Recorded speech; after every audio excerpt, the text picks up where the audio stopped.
حضرت جنید بغدادی دجلہ کے کنارے جا نکلے اور آپ کے شاگرد بھی تھے آپ کے ساتھ، تو وہاں بہلول ملے۔ بہلول ایک مجذوب تھے، تو کہا کہ چلیے ان سے ذرا بات کرتے ہیں۔ تو شاگردوں نے کہا یہ تو ایک دیوانہ شخص ہے اور آپ اس سے کیا ملیں گے؟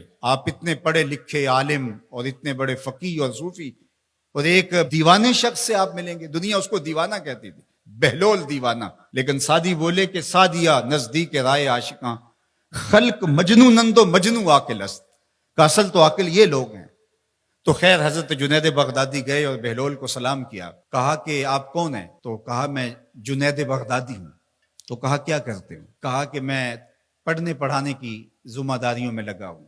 تو آپ نے فرمایا کہ کھانے کے آداب جانتے ہو؟ تو کہا کہ ہاں، ہاتھ دھوئے جائیں، بسم اللہ شریف پڑھی جائے، چھوٹا لقمہ لیا جائے اور چبا چبا کے کھایا جائے، اور اس کے بعد الحمدللہ کہا جائے۔ تو بہلول کہنے لگا کہ میں تو آپ کو بہت بڑا عالم سمجھتا تھا، آپ تو کھانے کے ادب کو بھی نہیں جانتے۔ اور اپنا کپڑا اٹھایا، جھاڑا اور ایک جانب چل دیے۔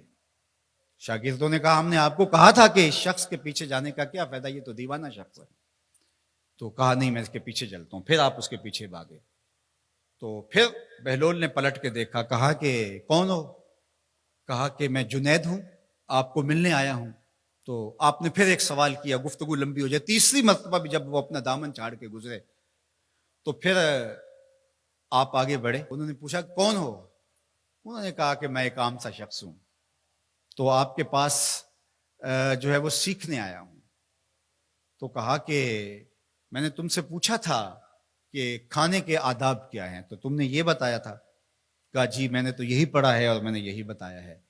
تو کہا کھانے کا سب سے پہلا ادب یہ ہے کہ لقمہ حلال کا ہو، باقی لقمے چھوٹے چھوٹے توڑ کے کھائے یا چبا چبا کے کھائے یا جو ہے وہ پانی پہلے پیے یا بعد میں پیے، کہا یہ باتیں بات کی ہے۔ سب سے پہلا ادب کھانے کا یہ ہے کہ لقمہ طیب ہو، لقمہ طاہر ہو، لقمہ پاکیزہ ہو۔ اللہ اکبر۔ تو ہمارے رب نے ہمیں پاکیزہ رزق کھانے کی تلقین فرمائی ہے۔ تو اللہ کے محبوب علیہ السلام نے اس شخص کا ذکر کیا جو لمبا سفر کر کے آیا اور وہ کعبۃ اللہ کے سامنے کھڑا، وہ اللہ تعالیٰ جل شانہ کو پکارتا ہے اور کیا کہتا ہے؟ یا رب یا رب۔ اشعث اغبر، اس کے بال بکھرے ہوئے ہیں اور اس کا لباس پھٹا ہوا ہے، پتہ گندہ سی حالت ہے، اور اللہ کے گھر کے سامنے کھڑا ہے، لمبے لمبے ہاتھ کر کے دعا مانگ رہا ہے، یا رب اے میرے اللہ، اے میرے اللہ۔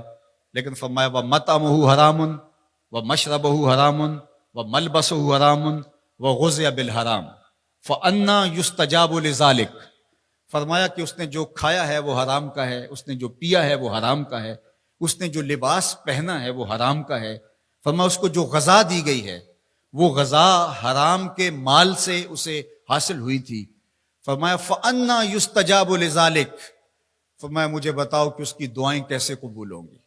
وہ کعبۃ اللہ کے پردے کو تھام کے کھڑا ہے، ملتزم سے لپٹ کے رو رہا ہے، وہ حتیم میں کھڑا ہے، وہ کعبہ کے اندر بھی چلا گیا، کعبہ کی چھت پہ سقف بیت اللہ پہ بھی کھڑا ہے، مطاف میں کھڑا ہے، وہ حجر اسود کے ساتھ لپٹ کے دعائیں مانگ رہا ہے، مقام ابراہیم کے پاس کھڑا ہو کے دعائیں مانگ رہا ہے۔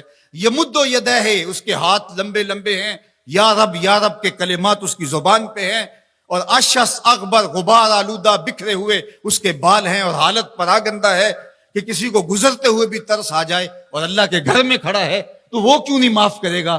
لیکن فرمایا مطعمہ حرام ومشربہ حرام وملبسہ حرام وغذی بالحرام، اس کا کھانا پینا لباس اور غذا حرام کی تھی۔